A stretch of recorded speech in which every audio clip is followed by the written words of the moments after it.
Hello, welcome back to All for United WFC. I really wish we were sat here celebrating. We were said on Saturday that we obviously were hopeful that we were going to be talking about a trophy lift and we weren't going to be talking about anything to do with the game because it really didn't matter. However, we are sat here after another Chelsea defeat. It's getting closer though. That's back-to-back 1-0s now. So we're nearly there. That's something we'll get into.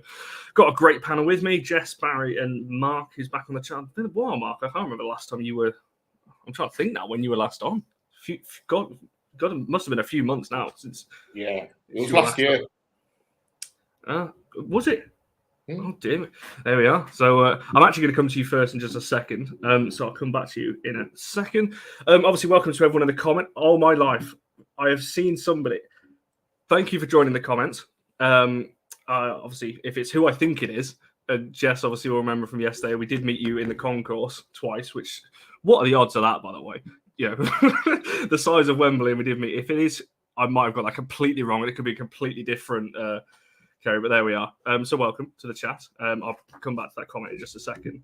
I wanted to start with kind of the occasion of things like we're going to talk about the game, the subs, the goals and the not goals and all things like that. But Marc, obviously for yourself, someone who's obviously followed the team since the beginning, obviously being involved in the supporters club, you did obviously a lot leading up to the final. You had your interviews with Skinner and Paris and Thomas and so on leading up to that.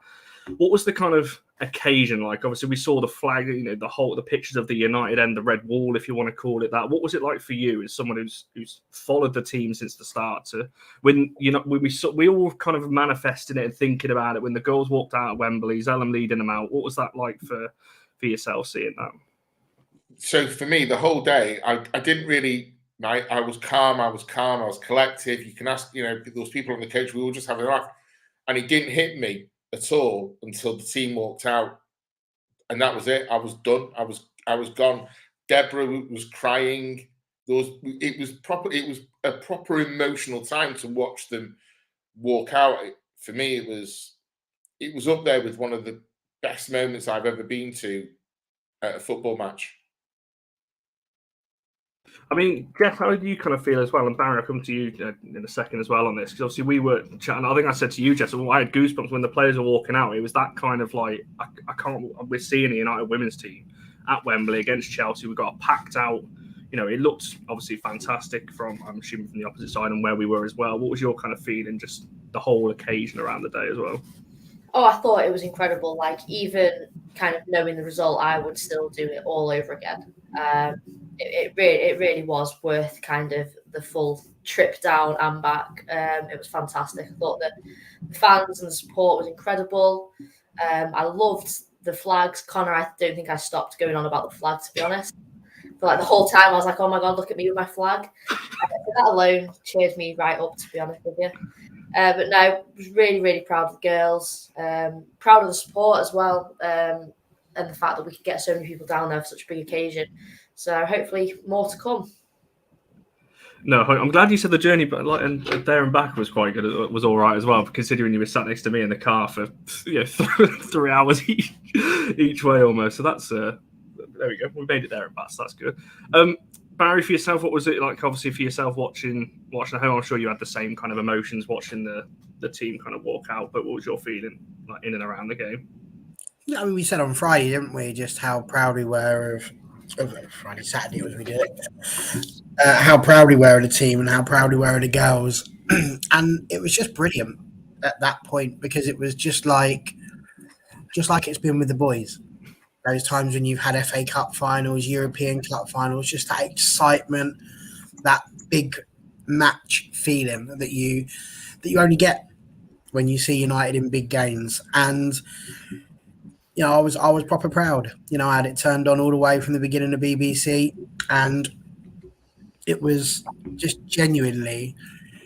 I didn't cry, didn't happen, but it was just an overwhelming surge of pride. It was bubbling out of me. And yeah, like I say, loads of pride, loads of happiness, loads of joy. And then it got even better 30 seconds later until the Lions person put their bloody flag up. I was already around the room. That was it. I was off the sofa. There was nobody to tell me it was offside until I turned around and went, what's going on here? So, but no, real pride and just really proud that we made it. No, definitely. I mean, we may as well start there. We'll do this in some semblance of an order. There's obviously a lot of talk about the fullbacks and the defensive line. That is one of the topics I want to get to, because considering Chelsea's attacking line, they only scored one, so that is something 100% we're going to get to. Mark, obviously, Barry just mentioned it there. 30 seconds in, well, 20 seconds in it was. I cannot describe. Well, obviously, I'll let you obviously have your say on it as well. The noise in the stadium when that goal. I think everyone was just shocked more than anything. Obviously, we were celebrating like mad, but there was like a collective gasp around the ground, and it was. I've never experienced anything really like that. Certainly not, obviously, at Wembley. But what was it like for yourself? Obviously, we know that it was offside, correct decision, but that moment in particular. I don't know who grabbed me. I think multiple people. We all just jumped on each other. It was just pure emotion. It was a relief. You could never ask for a star like that. Whether it was offside or onside, it was that we all just. I mean, Mike Lyle, I think, was on my right. I had my niece on my left, and we all just jumped on each other. And then obviously, like Barry, we all like turned around. Everyone was hugging each other, and then we all saw this flag thing going up, and I was like, well, okay, there we go. But for 30 seconds, it was pure great. It was great.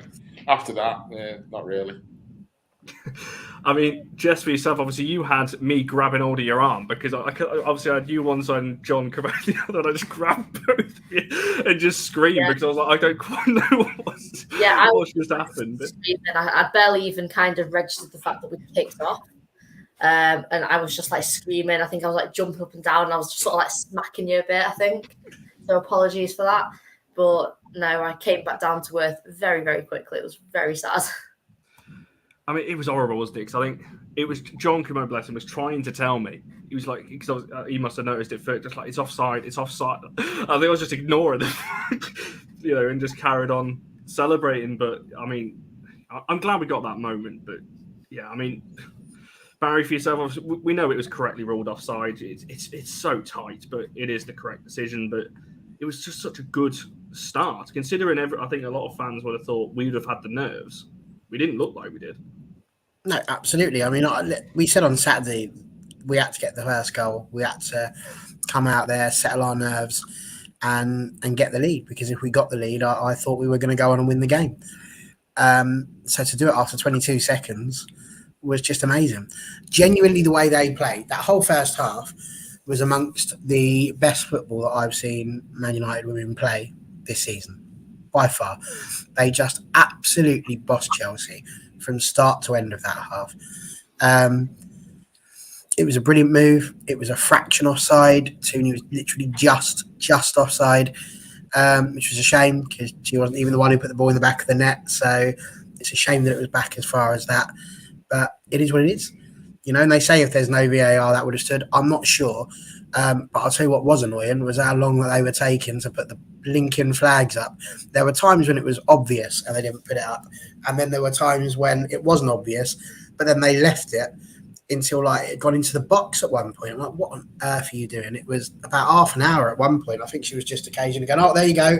It's offside now. I was like, no, that's from 10 minutes ago. I forgot to put it up. Crazy people. But yeah, what a moment. What a moment. And, although we didn't get the goal that would have seen probably even louder cheers, what a time and what a start. And that's just what we're capable of doing.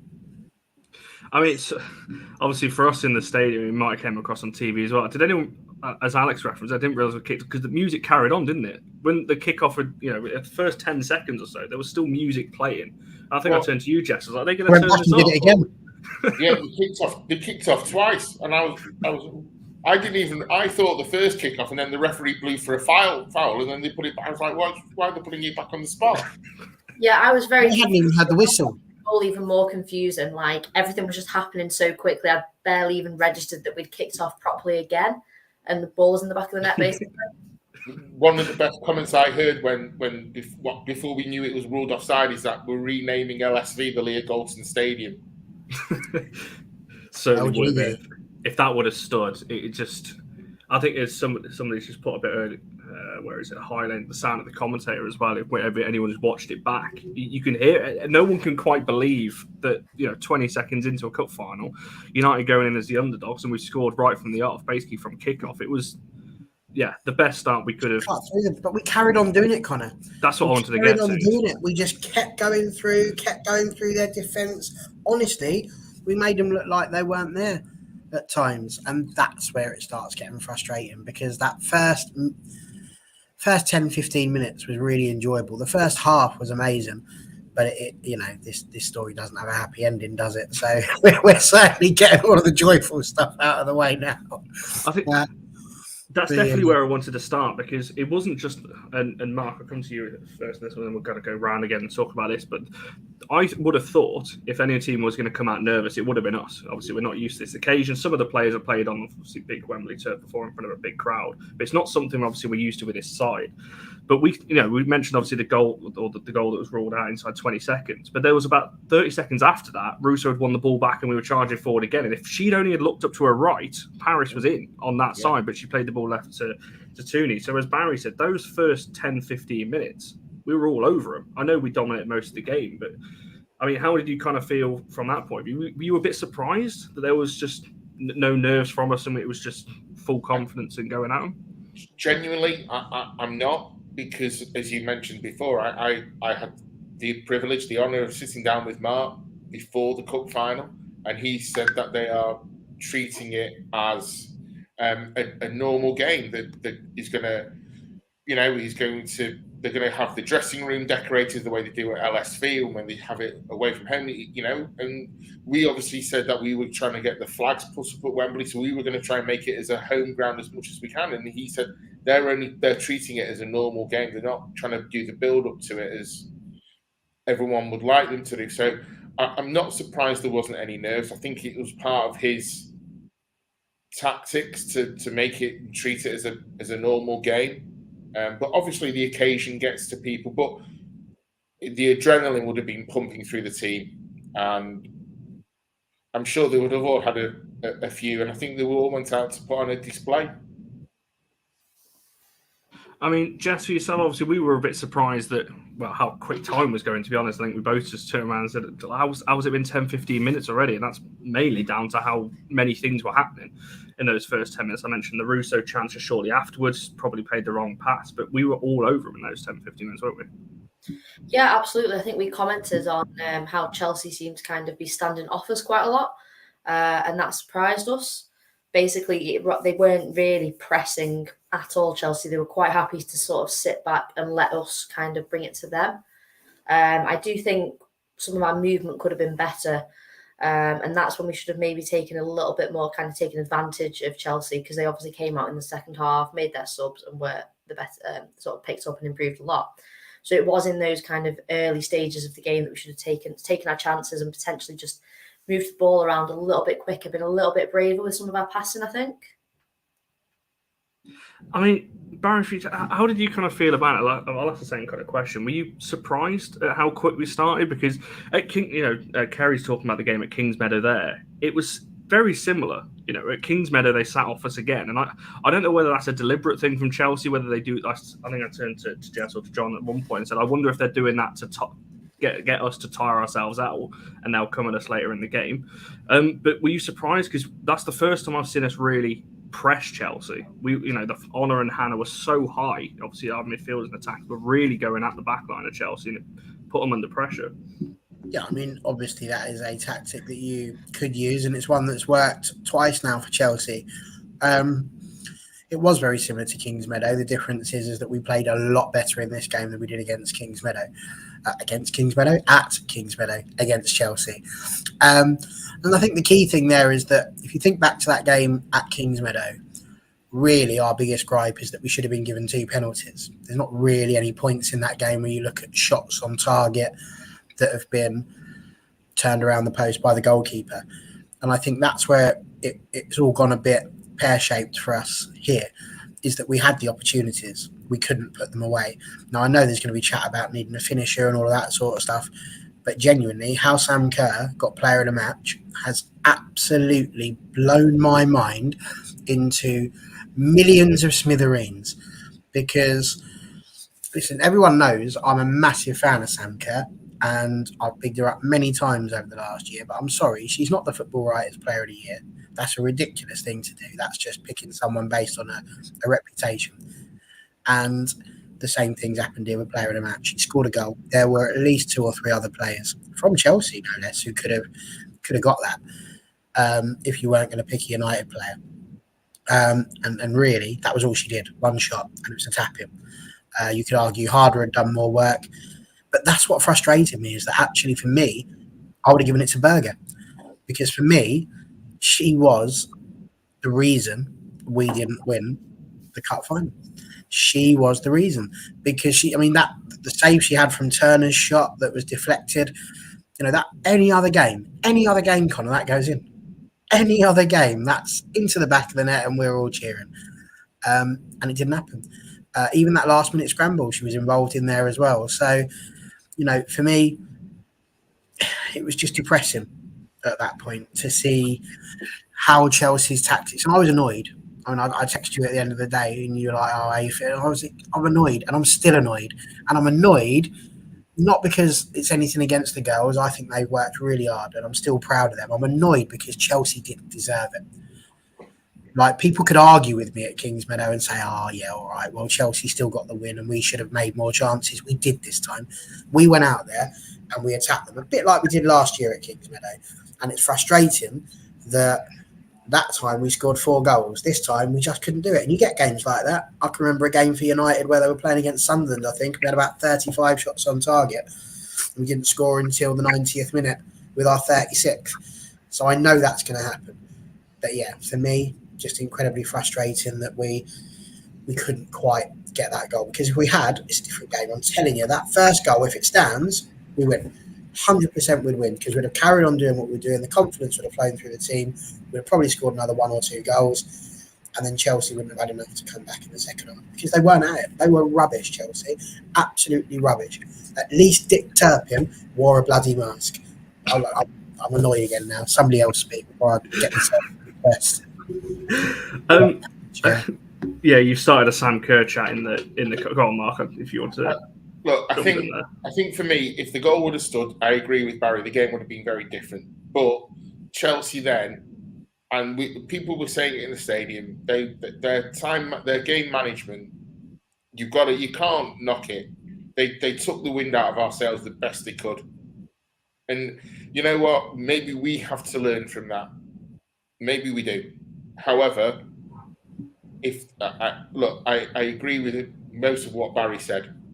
If that goal would have stood, I agree. 100% we would have won. But yeah, their experience showed, as we've said, we didn't have a lot of it. We had some players who have played there for England, but not many. So we have to look at ourselves and go, yeah, it's a learning event, and for the grace of a VAR decision, whether it's a penalty or not, which we'll get on to. That game's completely different, but you have to look at Chelsea and what they did to slow us down. And and their goalkeeper, she went down more times injured than she did actually made saves. Jess, it was you that turned to me one day and said, "If that's us, we're loving that." But obviously, as an opposition, it's so annoying because it's like it wasn't just her. Perisset went down in the first half, and there was a couple of other. They were all at it. I think after 15 minutes, I think Perisset was on the floor. And you could obviously you never know with these things whether it's legit or not now, because it's like they do it so often. The one time you don't believe them, it might actually be a bad injury, and you don't know. So it's a tough one. But as Mark said, it's something we've got to get used to, because it works, because it stops our momentum then, and we don't seem to be able to find it back and quick enough to be able to. Just Shay's comment, sorry, that threw me off. I don't seem to be able to respond quick enough to be able to adapt after that. Jess, what do you think on that first half in particular? We are going to talk about the kind of the penalty shout towards the end of the half and things like that. But why do you think it is that we're not necessarily taking these chances? Because I remember the chance in the field. Obviously, we spoke about the non-goal, and we said we had a couple of chances after that. The Tooney one where she's kind of running into the box, but then cut back and then allowed 4 defenders to get goal side again. There was a lot of moments like that. Obviously, if you look at the stats, we didn't actually have that many shots on goal, but we had so much of the ball in the Chelsea final third that we didn't convert into anything. Why do you think that is, that we've got such a good front line, but we can't seem to put it away? I don't know if some of it's maybe like we've already kind of brushed on a little bit, the pressure of the kind of occasion. Chelsea have that experience where they do only need one chance, and they're not going to kind of mess their single one chance up. They're not going to take a second too long. They're not going to take an extra touch. Whereas United, they're always kind of looking for that extra touch, that extra pass, to get that kind of perfect goal, instead of maybe just seizing an opportunity and kind of creating something from nothing, which teams like Chelsea kind of do. I think that's the sort of difference between us and Chelsea still. And I said this yesterday quite a few times, actually. That the only real difference between us and Chelsea now is the kind of clinical edge to the teams. Chelsea have that clinical edge where they can make their own luck, basically. They can just pull something out of like thin air and create a chance and score a goal from it, whereas we still struggle with that a little bit. I think we, again, like I said, I don't know if it was the occasion, maybe in a bit of panicking in the final third, trying to just overplay the ball rather than just take the game by the scruff of the neck and just have a few shots, basically. I think there is a lot to be said with just getting a few early shots off and kind of setting a good tempo and a good pace for the game. I think that is something that we maybe lack. Yeah, sorry, I'm Shane and Alex are putting me off now in the comments. If anyone didn't see, so another one of Alex's lookalikes for me is now Ray Quinn, which has started a little bit of back and forth talking about this is going to be a new channel name, all for Panto, and then they've started with the old, oh no, you wouldn't, oh yeah, and all that, whatever they're doing there to each other. So I'll just leave them to it and just ignore them. I might put them in a user timeout so they can't comment for 5 minutes or something, so we can actually talk about the series and stuff. Mark, why do you think it is that we're maybe not as clinical at the moment? Because we talk about Chelsea, they only need one chance. I spoke about on a preview the other day that when they played Everton in the league, they were actually pretty average, still scored 7. And we saw against us, they had 2 chances, if any. Obviously, the James header that loops on that was pushed onto the post, and the goal. Outside of that, it was next to nothing. So why do you think it is that maybe we don't have that cutting edge? Is it the occasion? Is it like play it? What do you think it is that maybe we didn't quite take some of these? I think, and when we look at all the goals that we've scored this season, they've been spread around. Lear and Lessie are our leading goal scorers, but we've not got a Sam Kerr or a Peniel Harder or a Viv Miedema. We don't have that focal point, and I think yesterday, we were trying to score that perfect goal on the perfect occasion. And I think we do need an out-and-out striker. I think we've got too many players that can play as a number 10 and not really as a focal point. And I think yesterday, which we'll get onto, the substitutions, I probably would have done it a little bit differently. And I know we spoke very briefly about it off camera before we came on, but I think we struggle for an attacker or for players to run on past the forward. If when Leslie holds up the ball, there was no one running on past in front of her. So I think that's where we kind of struggled, not just yesterday, but in certain games this season. Yeah, I mean, Barry, where do you kind of start? I will just address this comment obviously very quickly. Obviously, I assume you put Chelsea fans, so I'm going to take it that you're a Chelsea fan. At least you're being respectful in the comments. Put your thoughts on how did you think we played and everything like that. Every Chelsea fan that I seem to speak to after the game seemed to think that we did all right, and by the looks of that, you've saying very similar. Harder made the difference. Yeah, I'll give Emma Hayes a little 10 seconds of credit. She did change the game with a sub, so we've got to give her credit for that. She recognised the issue. I mean, to be fair, if you can bring Pernilla Harder off the bench, I mean, that's just like a cheat code in itself, let's be honest. But Barry, for yourself, why do you think it is that maybe we weren't? Because like I said, if you look at shots on goal, we didn't have loads, but we did have a lot of the ball in the final third. So I think there was a comment a bit further up. I can't remember who it was from. Don saying there, maybe and similar to what Mark was saying, were we trying to maybe overcomplicate it sometimes, that maybe we should just be taking shots in these kind of positions rather than trying to score the perfect goal all the time and almost walk it in? Or do you think it was something different? Oh, Connor, you're damned if you do and you're damned if you don't. Have you not worked this out yet in football?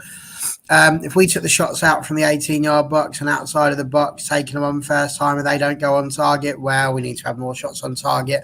Should be looking for the pass, not doing too much. If you try looking for the pass, you should have had a shot.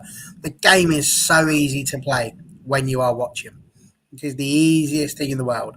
that is why, Connor, people like you and I can sit here on a channel like this and talk about a game that neither of us have played to a massively high level. I think, and with no disrespect to Mark, I think probably the most senior in terms of football for us might be Jess. Did you used to play when you were younger, Mark? Yeah. To any decent level? Yeah. So there we go. This is why we get the guests on, you see, because if it was just us two chatting, it'd be a load of rubbish. But it is so easy to do from the sides. And whilst I do understand the point of view of, yes, we do need a different striker, someone who offers something different, I did hope that Leslie was going to be that person this season, the one that was going to be in the forward role more often, the one that's available. Too often she does what Rooney used to do, and drop back and spend more time outside of the box. And there's times when actually, I mean, I know Nikita Paris was incredibly central at times. And yes, there was that fluidity again, and that was great. We bamboozled their defence by having Paris down the left sometimes and not knowing where they were. But then the problem was that when she came over, there was nobody to the right. So it was an easy ball out for Berger to the left-hand side for them to get further up the pitch. But despite all of that, I'm not having it that we're not good at taking our chances. You talk about a 7-0 against Everton as if we haven't beaten Brighton 4-0, 4-0, as if we didn't beat Reading 5-0, as if we haven't scored goals this season.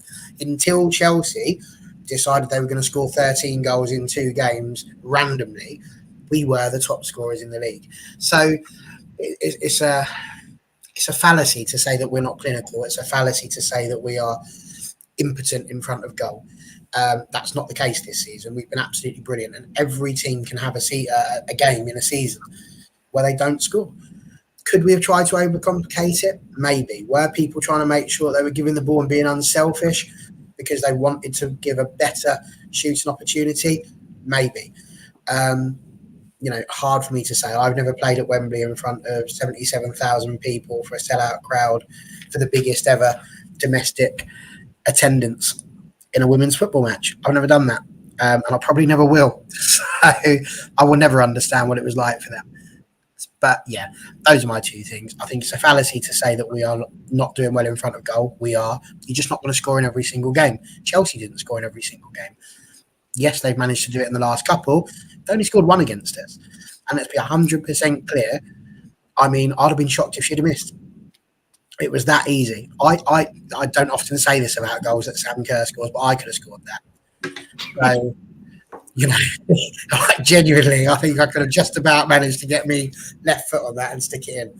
So, yeah, a fallacy to me to be sitting there and saying that. I don't know why we couldn't get the ball in the back of the net. Maybe it was nerves, maybe it was a lot of things, maybe it's that mental block. But yes, it would be nice to have another striker, someone who's going to be that focal point. But I think that's a slightly different conversation to where we were yesterday. It's kind of going to lead into the subs thing a little bit because we're talking about players out of position. Talking about Russo dropping deep, that kind of leads into the whole Williams sub and where she was kind of played. But I just wanted to get your thoughts on the incident before half time, that the penalty that wasn't a penalty, that some it's really divisive, this one, because I don't quite know where personally I stand, because I think the contact does start outside, but then there is a clip inside. I don't know. I don't have an opinion on it, to be honest, because it's from the angles that you're shown on TV, it's not clear. It's not inside the box, and it's not. You can't really tell where it is. Mark, come to yourself first. None of us really. Obviously, we appealed, as we always do, as United fans at the time, that it was a penalty. But obviously, we've all watched the game back. Did you think it was inside or outside, correct call or not? I'm interested to see if Ian's in the comments now, because he's going to go all ref on us as well. So at the time, I thought I was shouting for a penalty. I don't know where it started. However, my brother-in-law sent me a message because he was watching it on the telly. He sent me a message. And he said it's a penalty all day long. It's a penalty. It's that simple. Yeah, the contact may have started outside the box, but the main bulk of it was in the box. So for me, it's a penalty. And I was shouting for it, but I would have shouted for it even if it looked like it was a throw-in. I would have still shouted it if it was going to be a penalty. So for me, it's a penalty all day long. And we're in a group with Ian, and he said if there was no VAR, that would have been given as a penalty. Well, there was VAR, and it should still have been given as a penalty. Is my opinion. It's a penalty all day long. I mean, Jess, obviously, I'm assuming you've watched it back as well. Do you think it was inside, outside? I thought it started outside and continued in. And whilst I think it's a stupid rule or law that if it starts outside, even if like the brunt of the foul is in the box, it has to get pulled back. I think that is stupid. As far as I know, I think that is kind of the rule. Again, like Connor said, I'm not really 100% sure where I stand on it. I think I'd need to watch it 100 times over and analyse every kind of frame. But I think it was probably not a penalty. But again, I was obviously shouting for. I don't even know what I was shouting for. I was just shouting, to be honest, when I saw it. I was just shouting. But yeah, for me, not really sure. Probably not a penalty, but yeah, not sure. Yeah, I mean, Barry, obviously you're pretty adamant that it is. Do you kind of agree? I'm assuming you agree with Shane that, you know, it starts outside, continues in, at the most is on the line, but counts as inside. Listen, I agree with Mark Skinner. Perhaps we've got to be Chelsea in order to get that. You know, Dave's just put down there, VAR calls that not being a penalty, and I'm sorry, Dave, that's just entirely wrong. And the reason why I say that is because we had two perfectly good fouls at Kings Meadow, and none of those were given, and that didn't require VAR. Again, it's really frustrating when you end up talking about the standard of officiating. And actually, I thought that in general, they didn't do a terrible job, the officials. I thought they were all right. They tried to use the rules. They were aware of the occasion. I think offsides, things like that, they pretty much got right every single time. There was, in fact, very few moments where I looked at the officials and went, you've had an absolute mare there. There were two that I found. One was that one right at the end with the scramble. I can't see where the foul was there after Gordon's had a shot. And the other one was this. That is 199% a penalty. Without question. It's irrelevant where it starts and all that sort of jazz. The clip that causes her to go over is, as Shane has said, at worst, on the line. 100% that was a penalty. And it wasn't given because I can't get fined by the FA, so I'm able to say this. The referee bottled it massively. The referee had the opportunity to give a penalty there to Manchester United, and she didn't do it. And it's a shame because it's the biggest call that she got wrong out of the entire match. Everything else, I thought they were really good on. You know, I think it was a good spectacle with a brilliant game. And it was a fantastic game for both sides, really well played. Considering it was only a one scoreline, it was brilliant. But 100% as a penalty. And I've heard people say, I think Deb's put on there, we're adamant it's not. I think you're right about the clips. And I think what really wound me up about VAR is that we've spent ages in the men's game sitting there, you know, looking at the watch. It's going to take much longer. And how quick were those VAR checks? VAR check, and it was done in about 20 seconds. Like, you've not even looked, mate. And who's that? Michael Salisbury, who, if I'm not mistaken, was kicked off of something for the PGMOL because he didn't bother doing his job on VAR. So that geezer, Michael Salisbury, best move himself to Salisbury, because if I ever see him, I'm letting the air out of his car tyres. Absolute moron. I think the other side to it is that the VAR would never overturn it unless they saw it as an obvious error by the referee. And I think it was that close for them to call. It was the safer option to give it just outside the box. However, you look at all the replays. For me, Barry said it, Jess said it, Shane said it, we've all said it. It's a foul, it's in the box or on the line at worst. It's a penalty. Look, I think the other point is that we can probably all agree in the WSL without VAR, that's given. Really hope so, but like I can't trust these officials as far as I'd throw them, and that's not. I think in this case, that's what's happened. Like you said, I think she's waited to see what VAR said. She's given the safe option, gone right, free kick, and waited to see, you know, if there was a change needed. And I do agree with Gabriella here. I think if it's any other player other than Paris, because of the reputation she's got about going down easily, I think it might be given. If it's a Russo or if it's somebody like that, it's probably better. That shouldn't be the case. Where's the conversation? You just said that she's given that as a free kick in the hope that VAR are going to say to her if it's definitely a penalty. And the problem with a marginal decision like that is you've got to watch it. We were looking at the clips. There wasn't enough time spent properly looking at that clip to decide whether or not that was inside the box. Because it took us about 3 or 4 different clips watching it on the TV to see it before you finally get the one that shows where the contact happens. And that's my issue.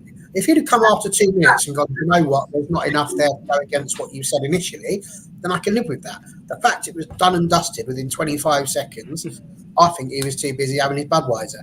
But what's that? You want me to, just whatever you said, love. Don't worry about it. What an absolute plank.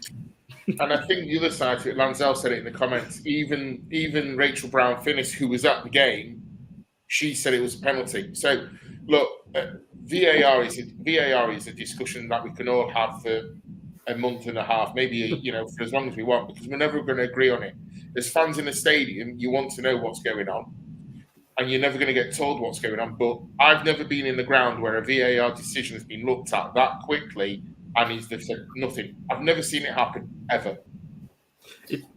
No, not when there's obviously such a debate over it. I mean, we're all here debating it now, and we've watched it God knows how many times. So clearly, it should have been looked at a lot closer. I mean, I get VAR isn't going to overturn anything that's not clear and obvious, but that's when they potentially send us to the monitor to have a look. And I do think it should have been looked at for longer. Like, obviously, because I said it before that I would have to go watch it frame by frame. So why was that not done? Because clearly that wasn't done because there wasn't enough time. It was basically given a straight free kick, and that was it. We moved on. Yeah, it's hard to disagree with what you guys have said, because now you say it, it was like you said, seconds almost. I didn't really register it at the time because I was like, we got a free kick on the edge here. Zellum's got, over this one. I didn't really think about penalty or not because I was thinking Zellum delivery. But yeah, looking back at it, it's here we are again. I thought the contact started way outside the box, like way outside the box. It was only when I rewatched it that I realised actually there was minimal contact really outside, and it was still quite close to the line. Yeah, the contact. Sorry, go on. No, I'm just saying, I didn't realise that from where we were sat. So that's why I was so kind of okay when we had a free kick. So I was like, that's probably actually the right decision, definitely. I mean, the contact was outside the box, but shoulder to shoulder. And that's my point. The thing that caused her to fall over happened on the line, and that's inside the box. No, definitely. As Mark said, we could be having this debate all night pretty much on this one. And as Mike's on prop him, we shouldn't be wringing our hands over a penalty that was or was not given. Massive stone will just start down and crack on. Well, that's certainly what we're going to do. We're going to look at the second half. Just before I do, the player on the match poll is in the chat. So you got a choice of the 2 fullbacks, Honor and Hannah, Nikita Paris and Leah Golson for this one this year. So we've got the 2 fullbacks and the 2 wingers you can vote for this one. If you disagree, pop it in the comments towards the end. We'll get back to that one towards the end of the show. Right, let's talk about the second half then. Obviously, not going to lie, I thought we started the second half pretty similar to how we started the first. I didn't think there was a drop-off. Chelsea obviously came out a better side. They made subs around the kind of 58th minute, I'm going to say. I'm kind of looking at my phone, hoping I can get it up in time. 57, 58 minute. Obviously, they made their subs to come on. Mark, was that the turning point, obviously, from a Chelsea point of view? We know Harder's quality. We know what... wherever she's going, we've got to say alleged at this point, wherever she is alleged to be going to, is going to get a world-class player. But was that the change, or do you think there was something else to it? That, because for me, the game just seemed to flip at that point. Not that Chelsea were overly dominant, but for those 10, 15 minutes after Harder came on, she had 2 or 3 chances or moments in the game where it's like, they've stepped up another gear here. Yeah. Harder coming on, it definitely. I think that's the moment you could hear the flick of the switch. I think we were very, very comfortable as we were in until she came on, and I think it you got to look at their squad and to bring on the likes of Pernille Harder. It was look, it was a game changer because she made herself busy, and I think she gave our defenders something to think about. I don't think really. Up until she came on, we were genuinely pressed by their forwards. I think Sam Kerr was particularly quiet up until Harder came on, and then obviously it changed. So I think the Harder substitution definitely changed the game. I mean, Jess, I'll throw this over to yourself, but also kind of linking in. Obviously, Sarah saying that Harder made a massive impact with that Harder coming on. Still a totally different game. I agree. But I wanted to throw this at you as well. There was a 4-minute gap. She is right between the Harder sub and the one that we made, obviously with Williams coming on. And this is kind of going to flow into the subsection a little bit. But was that the turning point for you? Because there was the Harder, obviously, sub that came on that seemed to change it. Skinner obviously reacted pretty quick because Williams was on within 2 or 3 minutes after Harder coming on. Was that the turning point? Because, like I said, there was a few moments after that, as you well know, because as we said at the start, I was kind of narrating it to you that Harder was in the middle and making you even more nervous than it probably needed to. But yeah, was that the turning point for you, or was it just? Yeah, absolutely. I mean, I didn't feel like Chelsea had offered any real threat at all up until that point. But within about a minute or two of her being on the pitch, she was obviously basically through on goal and fluffed it essentially. And that's when you were narrating to me like Harder's on her own in the middle, Harder's on her own in the middle. I'm like, yes, thank you, Connor. I'm like freaking out already. My heart's in my mouth. It was horrendous. But that was the first kind of clear-cut chance they had. And quite honestly, she should have buried that. That should have been 1-0 there and then. And I think we said it at the time. Potentially the only reason she did not bury that was because she'd literally been on the pitch for about 30 seconds. If that chance had come, say, 5 minutes later, she isn't. I'm amazed that she actually missed it then, to be honest. We got off so lucky then. And I think that was a bit of a kind of warning shot, 100% to us. But yeah, I mean, she was an absolute game changer. I think if you look under game changer in the dictionary, it's just a picture of her face, to be honest. And I hate to say it because she's obviously a Chelsea player for now. But yeah, I mean, what a player. I don't think I've ever seen, or I've not seen for a while, someone come on and make such a difference. I think shortly after she came on, I said to you, Connor, like Chelsea just seemed to kind of be going up through the gears at that point as soon as Harder came on. Yeah, honestly, the whole Jeopardy thing, I was so stressed. I'm having like flashbacks to it now. I definitely made it worse in that. I turned around and had a go at you and was like, "Do not do that again." Yeah, I was stressing big time when Harder came on. That's for sure. There's obviously a lot of conversation about. Jess ain't going to stand next to you again, is what we're getting from this. No, absolutely not. I'll be the same at City. Don't you worry. I'll be like Bunny Shaw's in the middle. We'll see. We'll see what happens when we get to that one. Obviously, there's a lot of talk in the chat about Paris. I want to get to that in a second. That's literally the next section that we're going to get to. But Barry, for yourself, what do you make, obviously, from I guess the difference that Chelsea made in that second half? Obviously, came out when Harder came on. Jess mentioned the chance that she probably should have scored. To be honest, someone of her quality that was played across the box. It was almost a carbon. It was just almost a flip of the goal they scored. It was this side. It was Kerr to Harder who couldn't bury it, and then it was just sorry. I really hope you haven't. I'm not sitting on my Todd and South stand on my own. You can forget that. You've muted yourself, Mark, by the way. I didn't get a word of that. I understood what you were saying. You go. Just come to stay with us.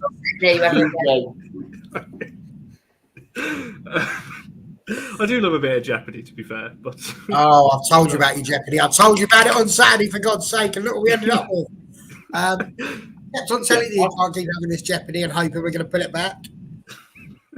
Go on, Marc. Talk to us about the Harder sub, and then I don't want to talk about Harder. I don't want to talk about her. We know she's a good player. Yes, she should have scored. She didn't. Just goes to show that even if you are a proven goal scorer, you won't always score.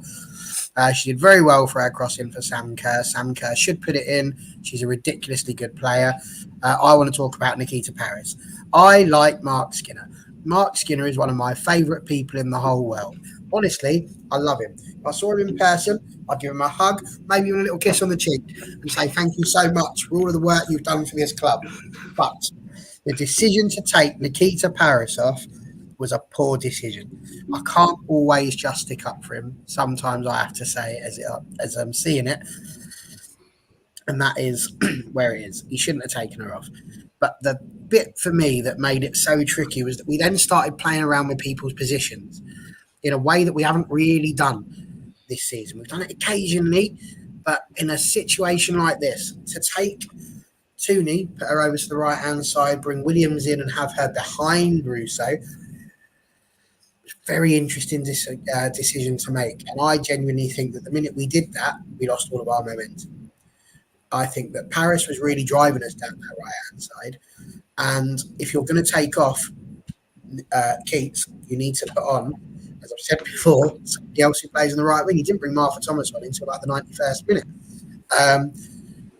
And that was it. You can't leave it that late to bring on someone who is better suited, shall we say, to that. Garcia came on, obviously, around about 77th, something like that. I just felt like it was a substitution that didn't necessarily need to be made. And that substitution, 100%, is where we lost the momentum. And we never really gained it back after that. We had that little period towards the end.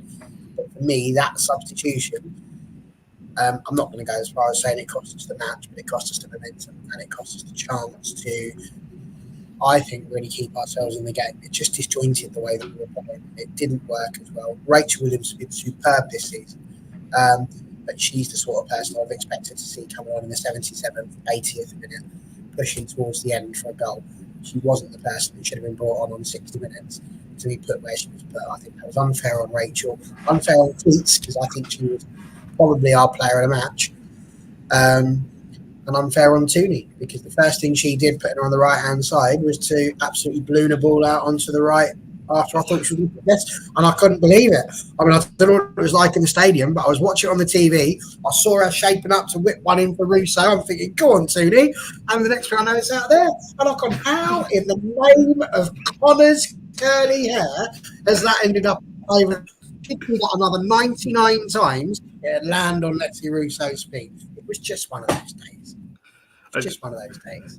It's funny because that's when I think you went to the bathroom at that moment. Like, when you came back, that's the first thing I said to you. I was like, "You've just missed a howler from Tooney, whacking it out of play." Then, yeah, you shanked it out. Everyone's playing out of position. I feel like I walked back out and I was like, "What the hell is going on?" It seemed to be like, for a few minutes, no one actually seemed to know where they should be. It took me a minute to even realise where Rachel Williams was playing, because she was like, and I don't necessarily mean this in a bad way, but she was like a kind of young kid who's just started to play football. She was just running after the ball, which fair play to her, because most of the time she was actually winning it. And I turned and said to Connor, like, if that ball was on the other side of a really, really long brick wall, she would just run through the brick wall. Like, there is nothing that's going to stop her from getting to that ball. And she was just like bashing people out of the way, and I loved every second of it. But that's not really what we kind of needed at that point. Up until that point, up until Harder to come on, we were in control of the game. We didn't really need someone to tear us around, basically, and try and win it back. We needed someone to score us a goal. And I think that's why she should have come on potentially later. Again, I don't think we should have taken Paris off at that point. She should have come on later and maybe for Russo instead. I think she was wasted bringing her on when they did. I mean, Mark, what do you kind of think on this particular? I know there was obviously subs after that we'll get to, but I think TJ's almost hit the nail on the head here. It's like the formation change, rather than confusing Chelsea, which is usually what you want to try and do when you make formation. It confused us because, as you said, I was looking at it, I was like, it took me a few minutes to register. I was like, hang on a minute, Williams is playing almost like a midfielder here, and Toon is out on the right. And as we all know, Toon is not a winger. She's not going to beat a player on the outside and put a cross in. That's not her game. Yeah. So, I mean, did that surprise you as much as the rest of us? That kind of. Honestly, it did. I think as match goers, we're all pretty sure that Rachel Williams is his go-to for physicality on the bench. So I thought once Pernille Harder came on, I thought we started to lose the physical battles in the middle of the park. So I can understand why he brought Rachel on when he did. I completely understand it, but I wouldn't have made the substitution for the player he subbed off. I would have probably at that point taken off Tooney, left Keats out on the wing for another 5-10 minutes, giving her more of a chance. But yeah, it was a surprise he took off Keats, because I thought she was by far one of our best players up until that point. And then, his other substitutions, when he brought Aoife on, he went to, from my point of view, and I know he's been said in the comments, I think he went to 3 at the back. And I think that disjointed us even more, because at one point we had a throw-in. I think Lucia had come on by that point as well. She went to pick up the ball, but then she pointed at Aoife to take it, and she then pointed at Katie, and it was like no one actually knew what they were supposed to be doing. And then Aoife took the throw in and it just went to nothing. So I think we were trying to overcomplicate matters. But like I said, with regards to the Rachel Williams coming on, I was always pretty sure she was coming on. But I brought her on for Keats. I would have probably taken Tooney off sooner because she went off not long after that anyway. Jennifer's made a brilliant point there about the red arrows. Keeps a formation because it works. Football teams work best when formations are settled. I'm not saying that you can't change formation, but we did confuse ourselves massively with what we were doing there. And actually, you had players that could fit in those positions. So I just don't know what happened. I don't know why we decided to play around with it, because we've not done it like that in any other game. And just because it's Chelsea and just because we knew we were up against harder and it was getting harder, we started making some decisions that we haven't made in ordinary games. And I think that was the depressing bit for me. But that's the only goal. No, it all seemed quite panicky, the decisions that were being made. Everyone was piling forward, which I understand is what you want to do when you're sort of heading towards the end of the game. FA Cup final, 1-0 down, but it wasn't working. We were piling people forward, but everyone was just everywhere. There was no kind of cohesion with, like, the team normally is really cohesive, but it's like you just thrown 11 players on the pitch who didn't even know each other. Everyone was in each other's spaces. I don't know if they couldn't maybe hear each other with the crowd. I know some of the girls in the Euros final said that they couldn't hear the other players on the pitch, and maybe that was some of it because people competed with the same ball. And I think there were a few sort of missed opportunities because we were essentially attacking. Yeah, like we're basically playing to sort of run in behind, but there was it was like we hadn't planned for kind of getting into that stage of the game and still being pretty in it. It's like we'd only planned for either kind of going into that stage of the game in the lead or going into that stage of the game like 4-0 down. It was like they didn't know what to do with the fact that if we could have just got one goal, we could have got it back. And I don't know whether that's some of the sort of lack of experience showed that. I think even more so now in hindsight, looking back, you look at the kind of movement of the players and the way they were playing the ball, it was very, very panicky. And I wonder if some of that kind of is what caused us a little bit unstuck, especially with the subs coming on. It just seemed a bit like frantic, and like we've already touched on, that people weren't really clear on their position and no one knew sort of what was going on. Just quickly on what Highlane's put there about Wilder, I don't think that's necessarily the case that we need to sit there and worry about what he's got against her. As Mark said, if we were starting to lose battles in the midfield, I'm not sure Wilder Boerisa is our toughest tackling midfielder over the likes of Ella Toon. She's much more likely to go in for that. So I don't necessarily think that's the case on this one. But the thing that was frustrating me as well whilst I was watching all these substitutions getting made was that when you sit there and you think, well, if we get a goal, what's going to happen? Extra time. And what I was worrying about was if we get a goal, what are we going to look like for 30 minutes playing against Chelsea with the way that we had? We would have needed to have had some form of formation that we knew was going on. So maybe, I'm sure we would have addressed that at the time. But like I say, I was panicking a bit because I'm like, if we do score, what are we playing? Like somebody mentioned a 3-1-6. What would it have been? I don't know. I think, sorry, Mark, just very quickly before you jump in, I think the issue, just very quickly on the Williams one, back to that, on the Paris, Williams coming off of Paris, it actually made us worse from an Honor point of view as well, because it pushed Honor back, whereas Honor was getting forward with Paris on that right-hand side. Because Tooney can't trap back as much, she's not as, I guess, dynamic out wide as Paris is, she's not going to trap back as much out there. It pushed Honor right back then, because now, I mean, the front four of Chelsea at that point was Wright and Kerr, Harder and James anyway. That's a ridiculous forward four. So it pushed Honor right back. So then we're losing one of our best attacking outlets from fullback because Hannah and Honor dropped so far back. You got Tooney on the right who doesn't drop. That's not her job, really. I don't think she's a great crosser, so she's almost wasted out there anyway. You got Williams, who I think was probably brought on to win free kicks. To be honest, that seemed to be the game plan. She was kind of, shielding the ball a lot, trying to win free kicks, which is fine if that's the thing. But it just seemed, I don't know, if you're going to bring Paris off, it's got to be for Garcia. If you're bringing Toon off, there's a perfectly good Vilda right there. Like, take Tooney, if she was coming off anyway, bring Vilda right in that position. It baffled me, I've got to be honest. You see, I was just going to say that if you're taking Keats off, you bring on Garcia because you've still got that momentum going forward. And if you still want to have that physicality, you take off Tooney for Rachel. That's, for me, yesterday, how I would have done it, because we would have kept our momentum going forward. Honor and Lucia obviously have that relationship, and I think that would have worked. And then you've still got that bit of physicality in the middle of the park. So for me, that's how I would have done it. Look, the Keats decision was weird at the time, but it's still weird now, let's face it. I think they all were. Sorry, Barry, I know you want to jump in on Mike's point, but even like the ones later on, I know we were talking, you guys were chatting earlier about Mannion when she came on. I assumed when Mannion came on, we were going to go to a back three and Honor and Leah would be the fullbacks and they'd be really high. But they weren't. For the first 10 minutes after Mannion came on, it was still a back four with Mannion at left back. And I was like, do the players, like, and that's what it goes back to what we just said. I don't think anyone really understood.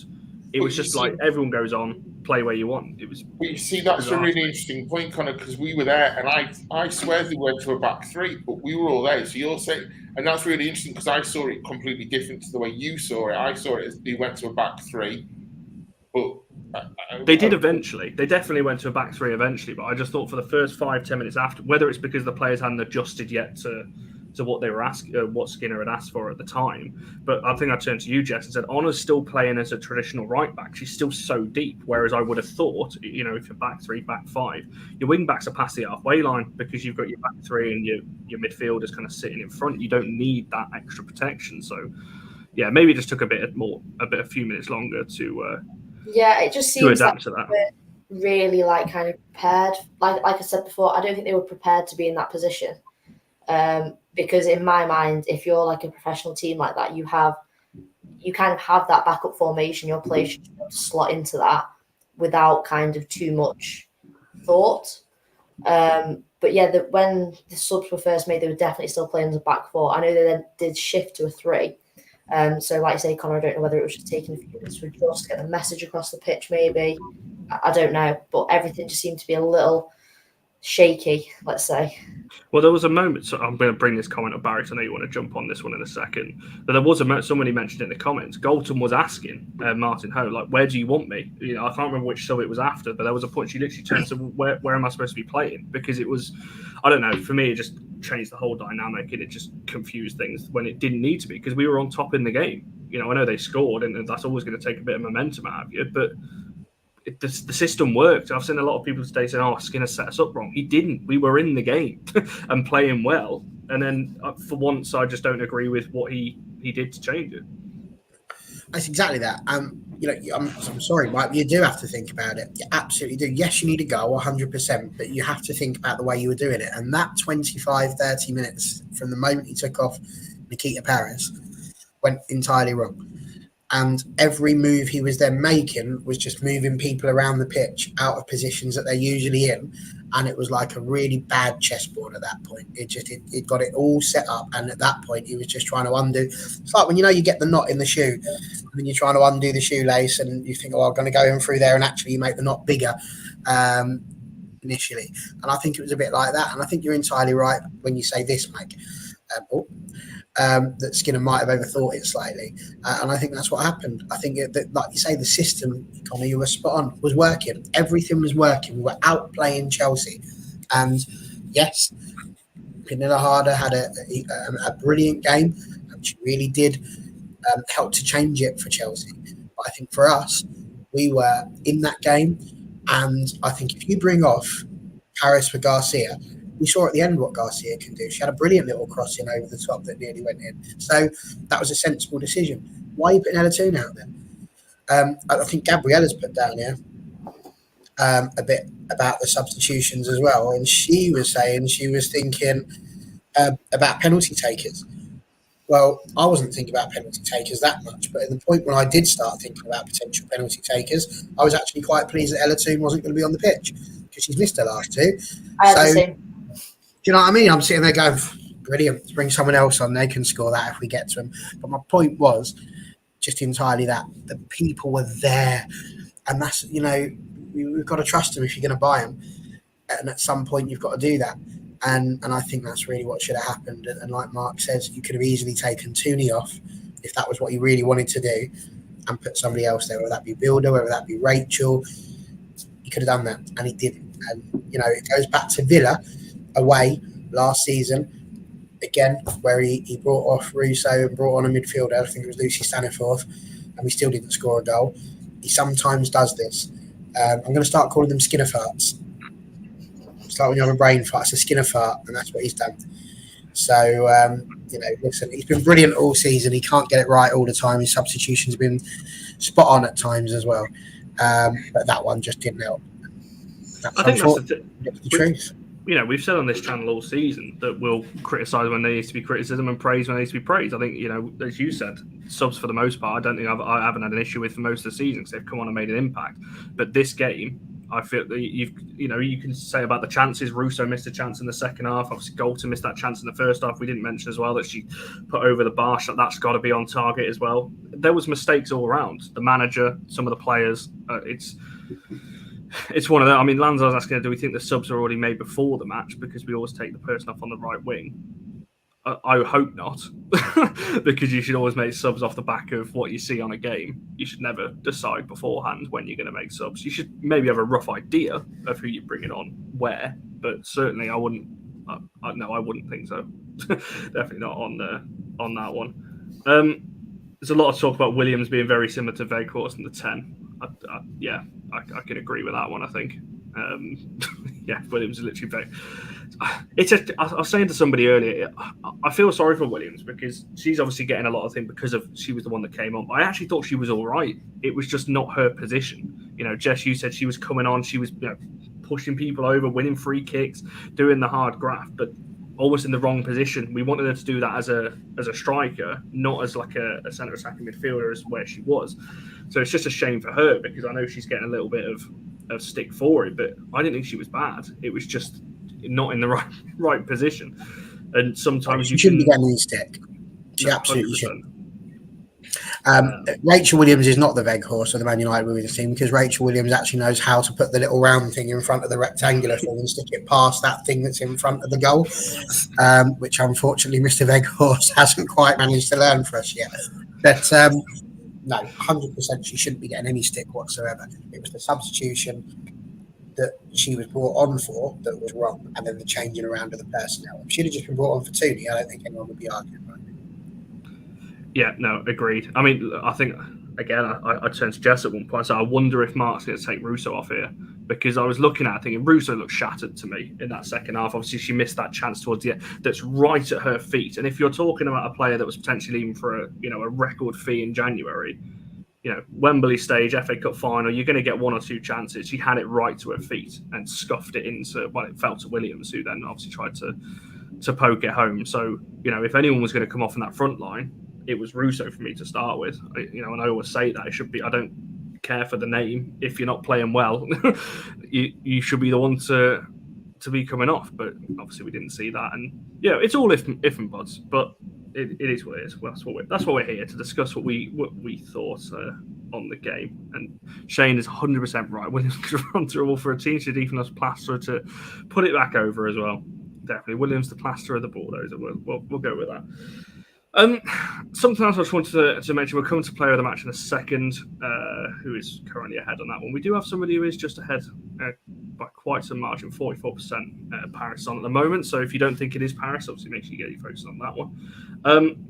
The debate that Charlie's talking here, we weren't all bullied or embarrassed. It's something I wanted to obviously end on a positive. Obviously, we've spoken a little bit obviously about the disappointment, the missed chance, and all these kind of things.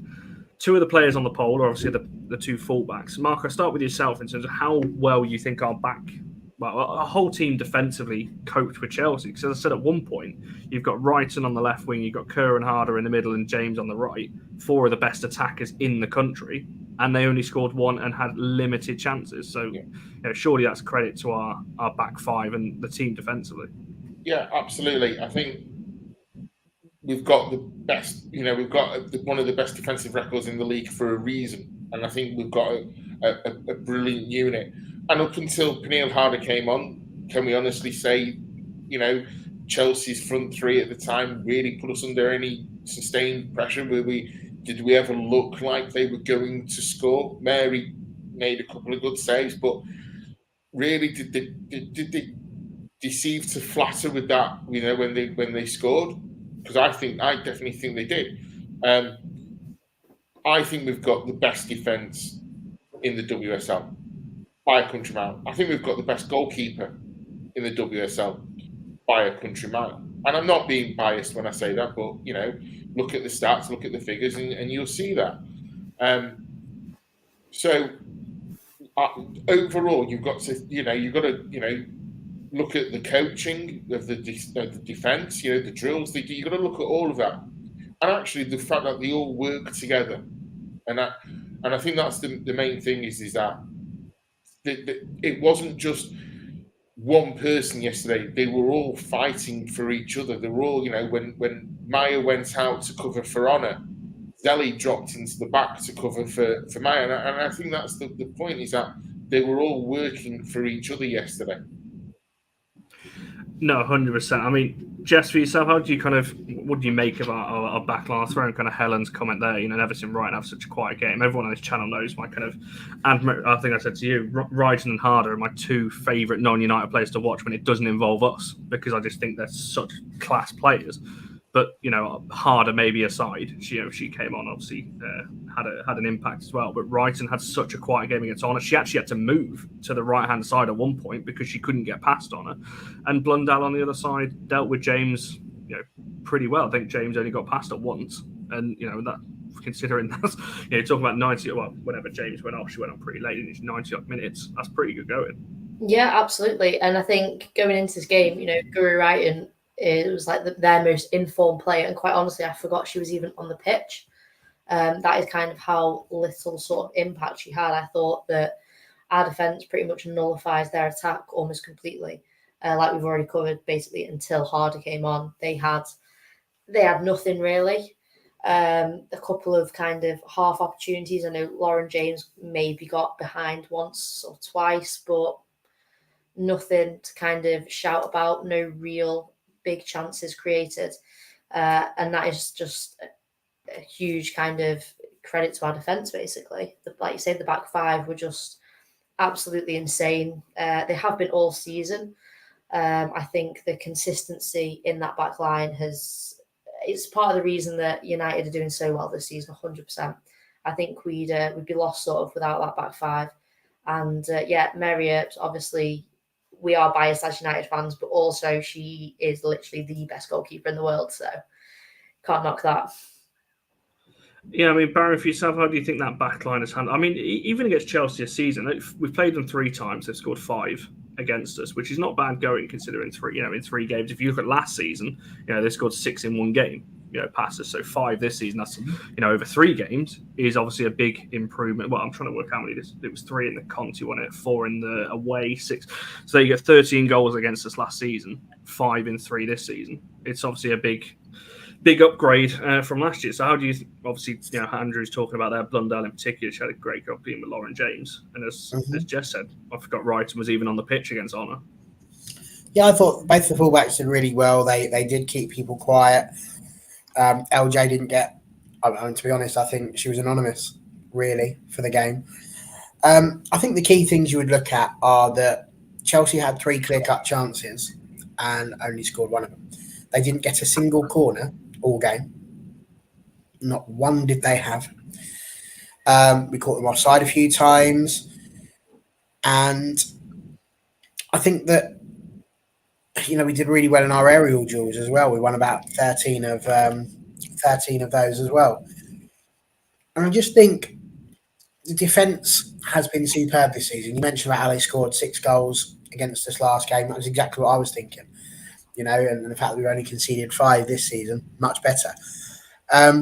For me, though, as good as all those people were, I still would have had Maya Letitia potentially as being one of the people on the player of the match poll for me personally. I think she's been superb, and it's no shock to me that the defence has improved with the arrival of Maya Letitia. So yeah, I think, and you're not going to like me for saying this, but I think whether we keep on about TA or whether we don't keep on about TA, I actually think keeping Maya Letitia is going to be the more important one.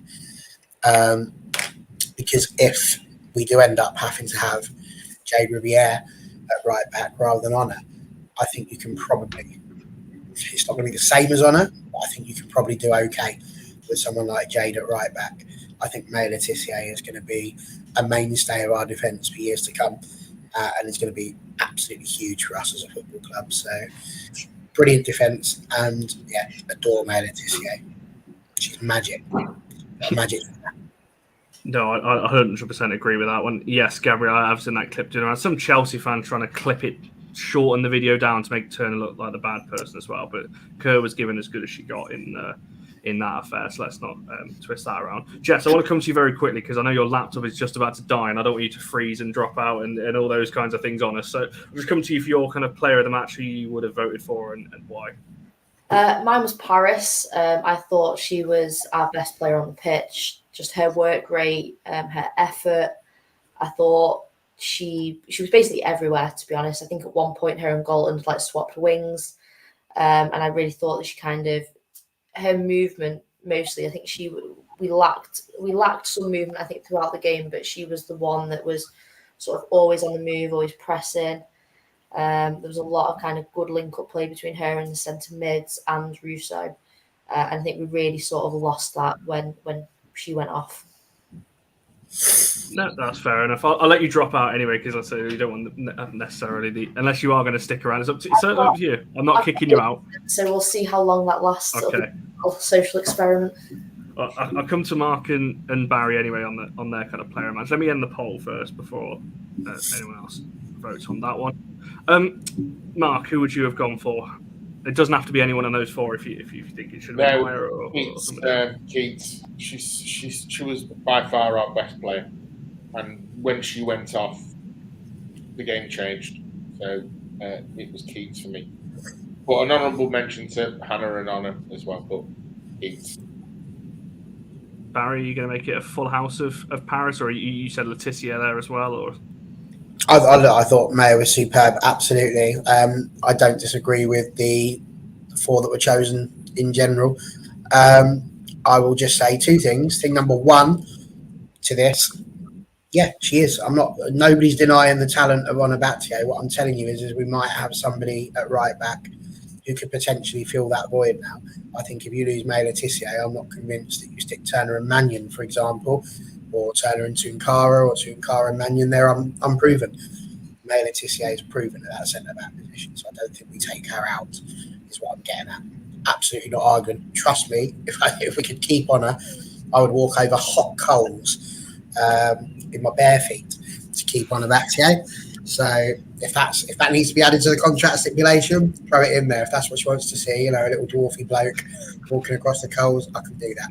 Player of the match, Nikita Paris, I said it earlier. Absolutely superb. Brilliant.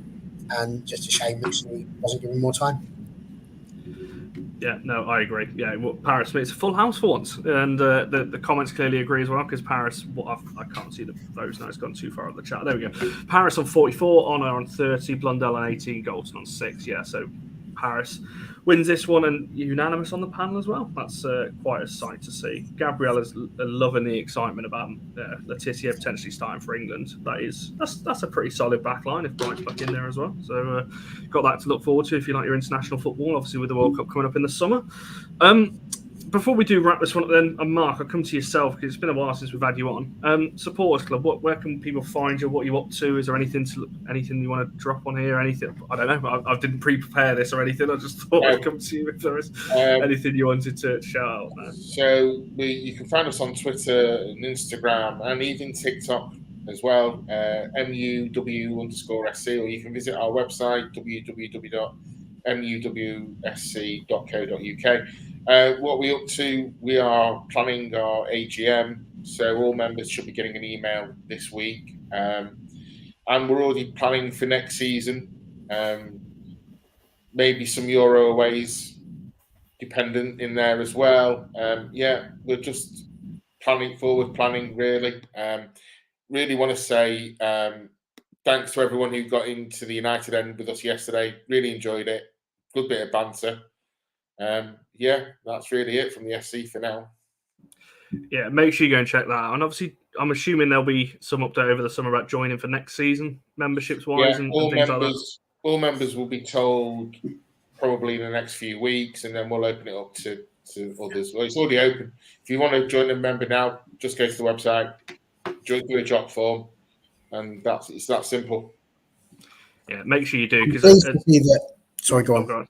No, I was just going to say, make sure you do, obviously, because as Mark said, the United end and things like that, it's made a hell of a lot easier having the sports club there sorting tickets out and all those kinds of things. It's a lot easier now to deal with all that. Jess's laptop has just gone, if you're wondering what's so happened close.